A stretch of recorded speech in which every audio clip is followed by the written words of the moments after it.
Hi, welcome to Comic Talk. I'm Joshua. And I'm Drew. And this is our weekly pull list review for October 12th.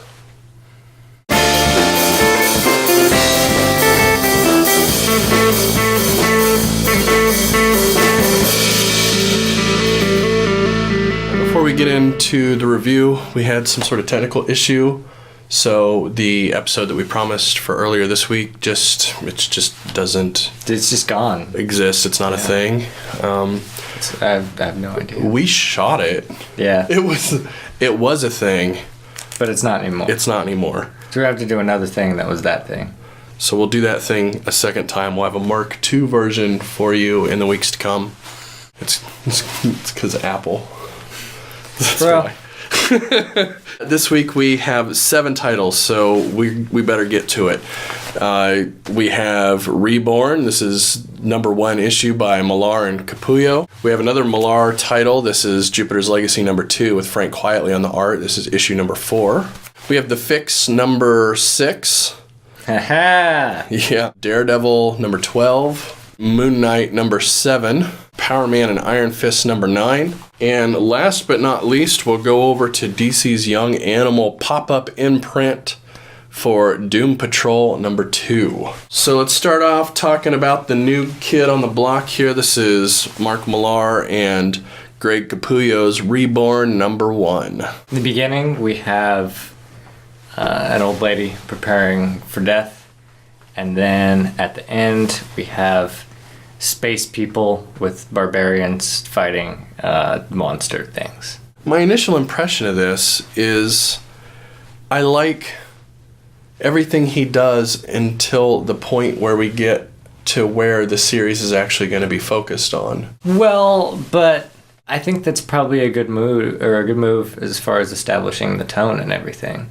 Because the first part of the book, we get this very in-depth, character exploration, and then the end of it is very action filled and stuff. But to me, that just sets up the sort of dichotomy that we've been seeing in Legacy, in Circle, that we really liked. To where we do have the action sequences, but we do have a lot of the other ones too. So I don't think the first half of this book is going to be a one and done as far as theme. I hope not. That would just be silly. Right? It would be silly. But all the stuff, all of the, the ads or whatever you call it, all of the things leading up to this about this series looked, everything was about where she goes after, this place that's the second part of this, all the imagery and everything that they were showing for it. Sure. And for this issue at least, I got nothing out of that part. But I really loved everything he did where the character is exploring death and what it means and the people around her have died. And it's just this exploration of this old woman's opinion of dying, which I thought was really well crafted and poignant. Yeah, even the supporting character dialogue was really great at certain points. But yeah, I think it was just establishing, the status quo kind of thing, before and after, but it's also establishing the two kind of feels that we're going to get that are probably going to be better incorporated from here on out, but showing them as this one and this one in the first issue, I think just a little more starkly. Sense. Yeah, I see what you mean. So do you have any other thoughts on this? What do you think? I thought it was really good. I thought it was pretty good. Yeah. I like the artwork. Yeah, we've always liked Capullo well enough. I always felt like he was the only thing that really kept the New 52 Batman series interesting. I really... Well, the colorist did a really good job. That's true. Yeah. But I always liked his work there. I like it here as well. It's different. Yeah, he's doing some different stuff here, but it's still clearly him. It's not like a Bacallo sort of thing where everything he does feels completely different. It's still obviously Capullo. But I feel like this is maybe more in I feel like I could have been convinced that Quietly did the artwork for this. Yeah, some of it had a real Quietly vibe to it, especially the before stuff, before she dies. I agree, it had a real Quietly feel. I wonder, being Mark Millar working with both of them at the same time, if there wasn't some collaboration, at least in regards to maybe hanging around or looking at each other's work or something, you know. They're just direction from him. It could be, yeah. All right, well, let's move on over. We got a lot to cover. Yes, we do. So let's talk about Jupiter's Legacy number 2, issue number 4. This is Millar and Frank Quietly. This may contain some spoilers, so you may want to jump ahead a couple minutes if you don't want them, because we can't really talk about this issue without spoiling some big stuff. Yeah, and the next one's going to be the last issue, apparently. Oh, cool. So we'll try to keep the spoilers to the first 2 minutes, so jump forward about 2 minutes if you don't want them. So, I mean, it's pretty much just the battle that's happening. They get this orb working again to where they can track down everybody they're looking for, and they find him, and there's a battle. Right. So, I mean, the big story beat here, I think, is Skyfox dying. That fucking pissed me off. Like, he just burnt him to a crisp, which... Yeah, it was like one panel. Yeah, kind of a bummer, because we were so excited about the character. But, I mean, good job, Mark Millar, on making us love a character and then killing him. That's always, you know, a good way to really grip you and pull you into a story. Fucking watching Game of Thrones or something. Right, yeah. Dick. So... I mean, that's kind of a bummer, but this was a pretty good issue overall still, especially for being like a superhero action, beat 'em up kind of issue. I think Millar does it better than most. Oh, yeah. I mean, you know, when they're sort of talking to each other throughout the fighting and stuff like that, I actually connect and give a shit about the things they're saying, you know. It feels like the exchanges that they have actually matter. Right. And, you know, it is interesting, too, that it's a very classic way of doing this. It's not... Like, we saw a big, epic, end-of-the-series fight scene over in The Vision a week or two ago. And, you know, he took it in a very different direction where, you know, they were very disconnected. Yeah. But this is a very old-school way of people punching each other and yelling about how they feel, right? Like, explaining, like, their motivations as they're fighting. It's very expository. It's very, like, 80s big battle kind of thing. Yeah, but it's well done for that, you know. It's a very masterfully done version of, like, that classic. Right, and it's the whole issue. Fighty explaining. Yeah. That's what the whole issue is. Yeah. I'm still holding out hope that Skyfox is going to show up next issue. Somebody's going to bring him back or something. These magical things happen.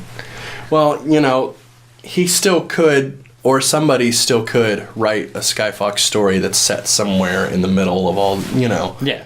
He was just hanging around doing something for 30 years, so... Yeah, but I want him to win. I know. But it's kind of cool that he lost. And he did have that heartfelt moment. The art still looks great. Great stuff. Anything else you want to say on this one before we move on? If you haven't been reading it, catch up and do that. Catch up first. Yeah. All right, let's jump over to The Fix. This is our last image title for the week. This is Nick Spencer and... somebody who I can't remember. Pretzel Spittle. Lieber Hill and Ironbark. We had the celebrity death a couple issues ago, and this is exploring that. He's trying to figure out exactly what went on. Yeah, so a lot of this one is him playing around with... Mac. It's Mac and just... Well, playing around with the meth head guys. Yeah. Matt, right? Matt. Meth head Matt? Yeah. Yeah. So...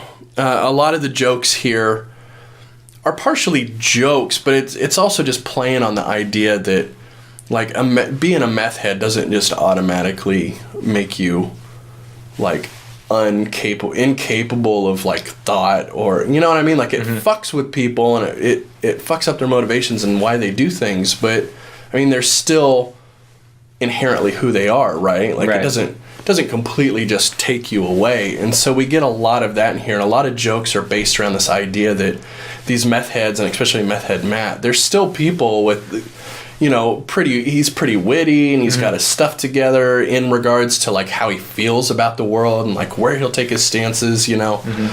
He still has lines that he won't cross, and I think a lot of the jokes come from that idea that these guys are still...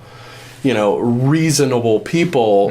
They just have, you know... It's like that curveball at the last second. Like, they ask him, you know, where he sees himself in the future, and, you know, he really gives, like, a good business plan, you know? Right. And then at the very end, he's like, but I think I can teleport, you know? I keep, like, showing up in places that I wasn't.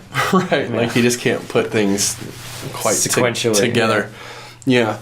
And again, I think that's the hallmark of this series, where you take the characters and he just rounds them out into real people, even though they have these like Hollywood quirk characteristics, you know, that would put them into like a Guy Ritchie movie, but then you see like the rest of the character underneath. Sure. So. Except, what's his name? Dante? What is his name? Some DA. Yeah, that dude. That dude is just a terrible dude. Right. There's no question about that. He's yet to have a redeeming moment. Yeah. I loved his fucking diary in this, though. Yeah, it's great. And he's laying in his bed in his undies. Yeah. Right now. Like, from his perspective, he's like, yeah, you know, life's really coming together for me. Yeah. It shows what he's been doing, and it's like, the fuck, man. Yeah. So, I mean, it's more the same in this, but I don't think it's any better or worse than the rest of it. It's, you know, it's still... Well, we had like one, maybe two issues that I thought were kind of substandard, but this one I'd say is easily standard. Yeah. And standard's really high for this. Yeah, this is a good, you know, comedy series, so, you know, I liked it quite a bit. Yeah, I had fun reading it. Cool. Let's move over to our trio of Marvel titles. We'll start with Daredevil number 12 by Sol, Garni, and Mia, because it's on the top. It is on the top of the pile of things that we're going to talk about. Cream of the crop. So, rise to the top. This one, he has the deal. I'm going to do it. He has the deal with the artist guy, and he has to go to the Inhuman place and beg them to give him information. This motherfucker thinks he can just do my shit. That's the thing that happens. The worst synopsis that's happened. That's why I wanted to do it, because that was the synopsis in my head. He meets the artist guy, and then he has to go convince the Inhumans to give him information, and that's like the whole thing, right? Yeah. I like the cameo from Karnak. That was super tight. It was, yeah. It was a little bit hammy to read Sol's interpretation of the character. Well, he didn't. It was more like Daredevil telling you who he was. Yeah. You know, so... Yeah. I mean, I can't say whether he writes a good Karnak or a bad Karnak, because he was physically there and he did all the things he was supposed to do, but dialogue-wise, yeah, whatever. Yeah, I just wasn't too super into this one, honestly. Yeah. What did you think? I mean, it moved the story forward, but there wasn't really anything that stood out for me, other than the fact that just Karnak was in it. Yeah. Yeah. I just didn't feel like there was much of a point. Like, we could have just skipped this one. It was kind of like Sol just being, here's some Inhumans that I thought of that would be cool. You know, I felt like that was the whole point. Like, I could see that. You know, like, what if there was like a cop guy that had, you know, crime scene power? Mm-hmm. That'd be cool, the right? Queen of the Inhumans. That'd be cool, right? Fucking stick her in there. So make sure people know that she's a queen. Right? I mean, what point did it have, really? Super queen. You know, you could have taken Dynamite with a laser beam. So he meets the guy with the crime scene power thing, right? And he does a bunch of shit that doesn't matter. And then at the end, he's talking to the guy with the crime thing, and the guy says, "Yeah, I'll give you information." So, I mean, really, you could have erased the whole middle thing, and he could have just been at the scene of the crime with the guy, and the guy says, "Yeah, I'll give you the information." But isn't that like good storytelling? Like, I don't know. Giving you a bunch of in between stuff that somehow adds to it, just because it's more things. Maybe. Like the difference between people drinking beer and one dude drinking a Heineken and the other one drinking a Bud Light. I guess so. You know what I'm saying? Yeah. But when you have that's the theoretical side of that. I don't know if it was really executed like right, that. Because the problem... kind of just bullshitty. Yeah, because the problem is this is all we get this month. Yeah. Right? Yeah. So... I don't really believe I believe it, but I kind of just wanted to challenge you on it. Yeah. For the sake of doing it. But yeah, this is 5-ish. Yeah, not much point to it. The art was okay. Let's move on. Let's talk about Moon Knight number 7. It's Lemire, Stocco, and Francavilla. Yeah. So this one, he's in space and fighting, and then he's in a taxi, and then he's under arrest. And I just don't like the artwork when he's in space. I don't either. It just feels too tank girlish, maybe. Yeah. Tank girl in space. Kind of reminds me of like the Last Gang in Town shit that we read. Yeah, or Copra, which I'm not even convinced. Maybe this is the Copra guy. Is it? It might be. I don't know. I don't remember that dude's name. Me neither. And it sure looks like it looks like that last thing that was in the Bloodshot annual, which was him. Mm. And it kind of looks like that. So I wonder. I don't know. I don't remember his name, and I don't care enough to look because I just wasn't into it really. Yeah.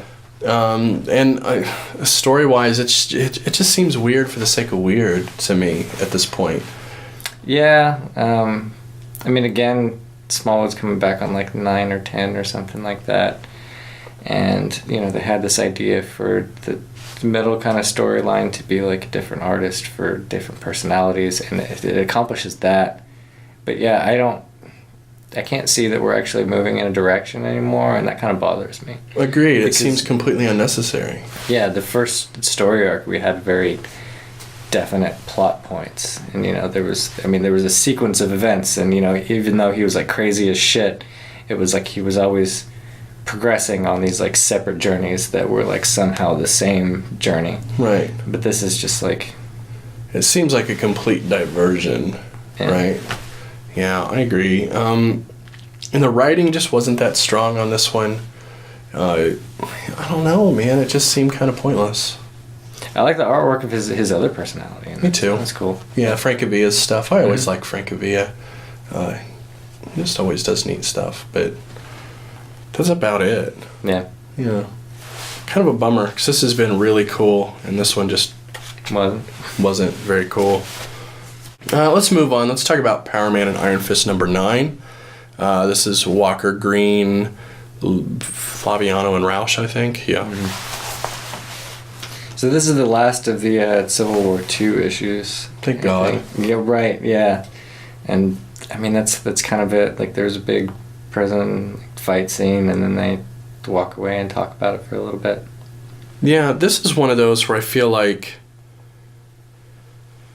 maybe there was a good idea in here, like a good premise for something to happen where, you know, she comes in. Okay, so basically from front to back of this, she shows up and says, hey, you were going to break in here, so we have to stop you. And then all hell breaks loose. They do end up breaking in, causing a problem because of her.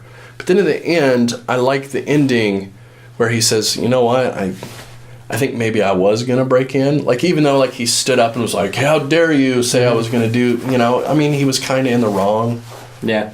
You know, even though he's kind of grandstanding and trying to take this moral superior position, he really kind of wasn't, because he was going to, I mean, that's what they were going to do. He was there to break in. Yeah. Well, he still has some ambiguity about it. He's like, you know, I had a lot of thoughts about it, but, you know, and I had a plan on how I would do it if I did it, and I was there, but I didn't. Right. Yeah. So, I mean, I like some of those ideas, but at the same time, this is Power Man and Iron Fist, and it's supposed to be funny, and it wasn't funny.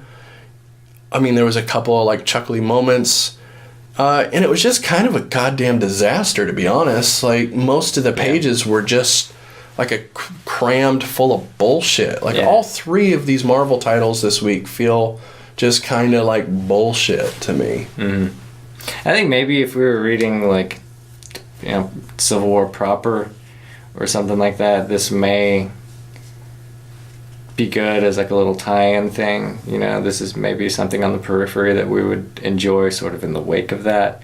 But as its own for the series, it kind of realized what we had hoped it wouldn't. And it just kind of got lost in the bullshit. And you get a lot of panels with just, you know, these 2 fucking people, and they have like 3 or 4 words back and forth, and the next panel, oh, there's a couple other people that aren't going to fucking show up again, you know. Right, none of them matter, and I don't know enough about them to give a shit about their little back and forths. It feels completely inappropriate for this book. Like, it doesn't belong here. Yeah.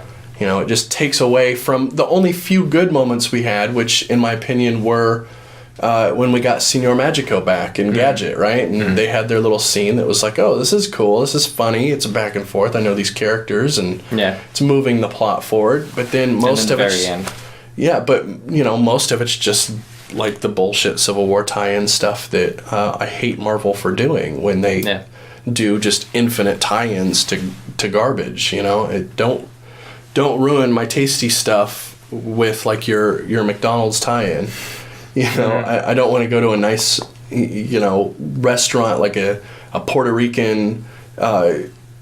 You know what I mean? Like I feel like I'm at a like a local joint that does like some sort of specialty food, right? I'm like, oh, awesome! I'm gonna go get those like Puerto Rican tacos, and I get there and like, today's fucking McDonald's day. Here's your cheeseburger. You know, aren't you so glad? Like, you should eat at McDonald's more because it's really yummy.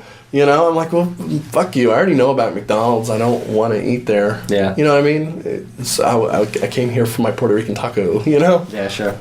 And it just feels like that. It's a good analogy. I can see that. Yeah. So, but we're done with that shit. So, I mean, yeah. Here's hoping next issue is back to form. Sure. And I don't know if Puerto Rican tacos are a thing, but... I mean, I don't know. They should be. You know? They could put like some of those... They could put like a plantain in there.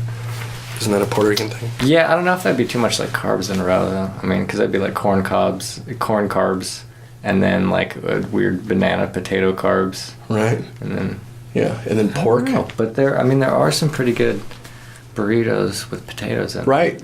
Right. So you just put plantains in them, like instead of the. Kind of like a Colorado burrito, but with like pulled pork and. That's like some plantains. Fucking cooking or some shit. Yeah, it'd be some good stuff, man. I think so. Maybe we should ditch this shit and open a Puerto Rican taco place.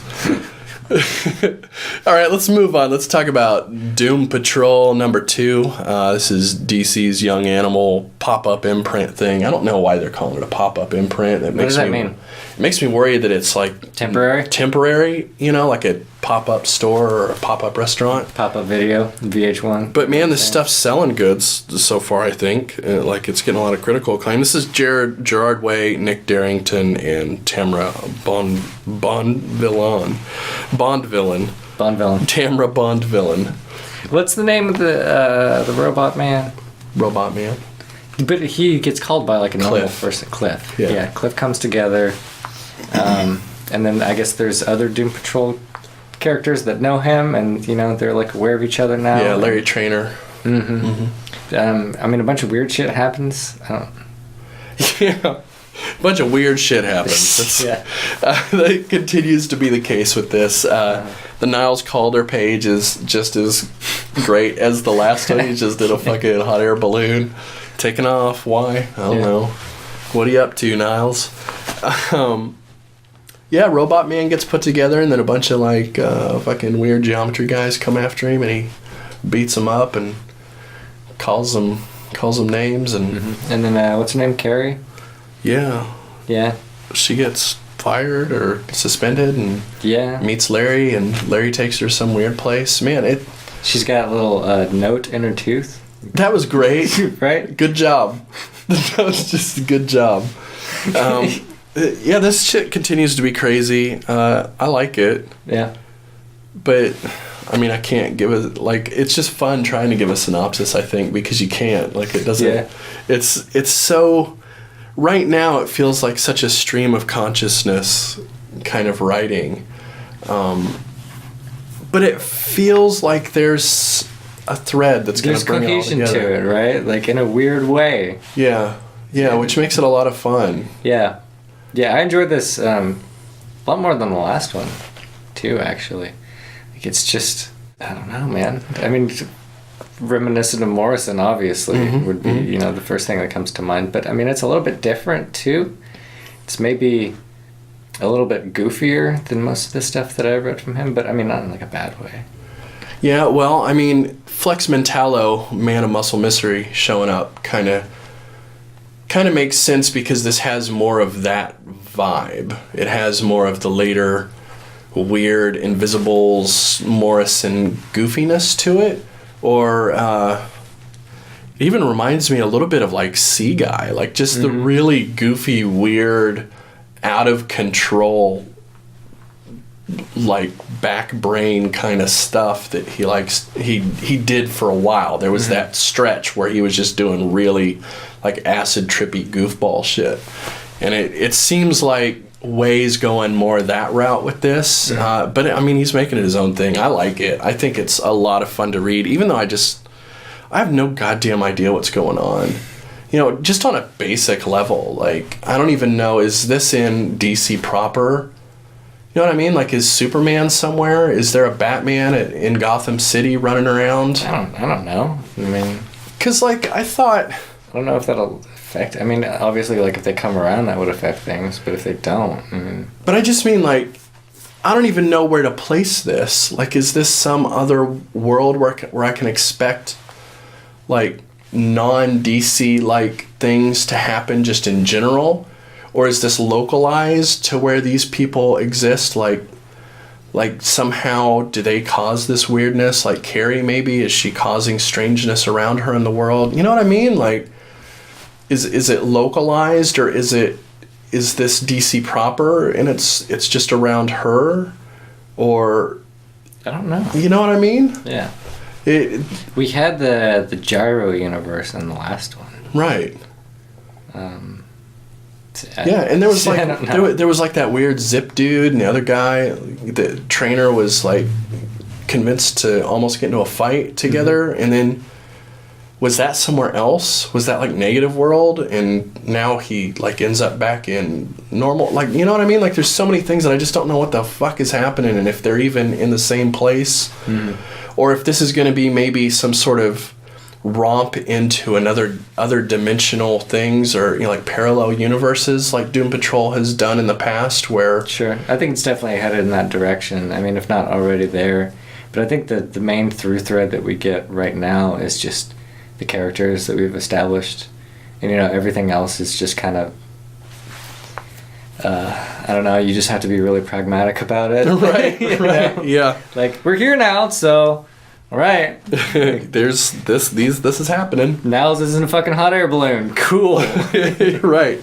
But it's just, I think it's such a breath of fresh air, even, not just from DC, but just in general. There's something about this that's unhinged in a way you just don't get, especially not in something that's probably selling as much as this and getting as much hype as this. I'm super happy that this is from DC. Yeah. Like, I mean, this is what I wish they had one title that was like, you know, just to say that there's space for that under their umbrella. Like, even if it wasn't something I enjoyed, it's like, at least give me like one title where it shows me that you're letting somebody try some shit out. Right. You know, maybe fall on their face, but, you know, they're at least like trying shit. And this being something that I enjoy, and also that sort of, you know, just throwing darts at a board, you know. And I feel that there's a puzzle here too, like some sort of weird I didn't mean tone puzzle as well. It with the darts at the board, but yeah. So I agree. It just has something to it that I'm glad exists, and it just makes me happy to read, even though I can't describe exactly what the hell is happening or why. Yeah, I think that's part of its charm, but the thing that holds it together is it feels from issue 1 to issue 2 that there are through threads, there are things that are happening, and we're going to learn more about its own twisted logic. Like, the logic might not be natural, normal logic, but I feel like it will logically come together in a way that you can at least understand the brokenness of it, like how it's broken. Sure. Yeah, I was just imagining myself like a couple days from now, like trying to talk somebody into reading this, and like, how would I even do that? Right. You should check it out. It's got some weird shit. Yeah. It's just this broken cacophony of events that somehow I feel like he's going to pick them up and slowly glue it together, and we're going to find out that it's like a vase of a goblin. Like, what? Like, you know, I don't know. It just like, it doesn't make sense. Yeah. But so it will come together in a way that makes sense appropriately. So rather than like corner pieces of a puzzle, it's more like random pieces of like some strange abstract modern art thing that even when you put it together, you're like, what the fuck is that? Why? You know? Yeah. Why is it a goblin base? You know, like that's weird. Who would make that?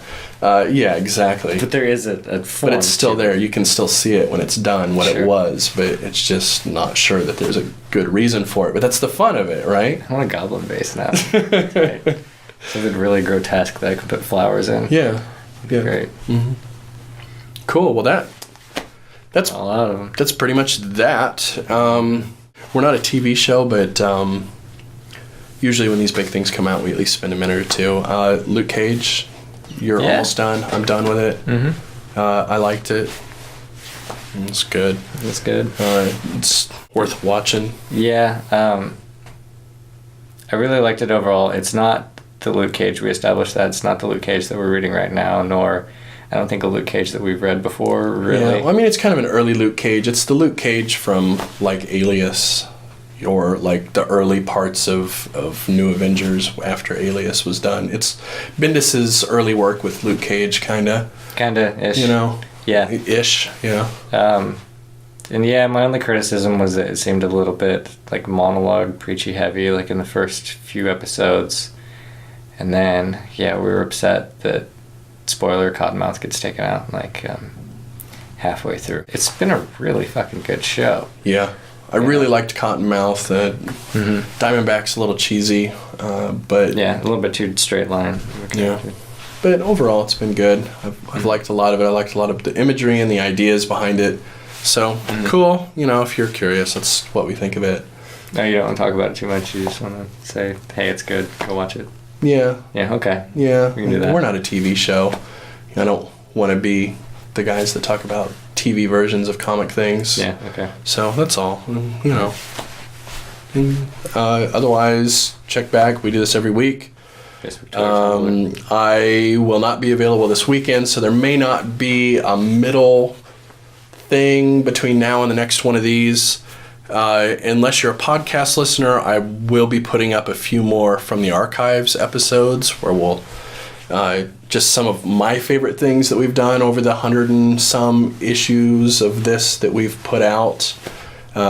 So I'll be putting a few of those up just to wet your podcast whistle. But our long-term YouTube viewers, you've probably already seen it, or you could always just go back and watch it because it's here. Yeah, so, it's already here.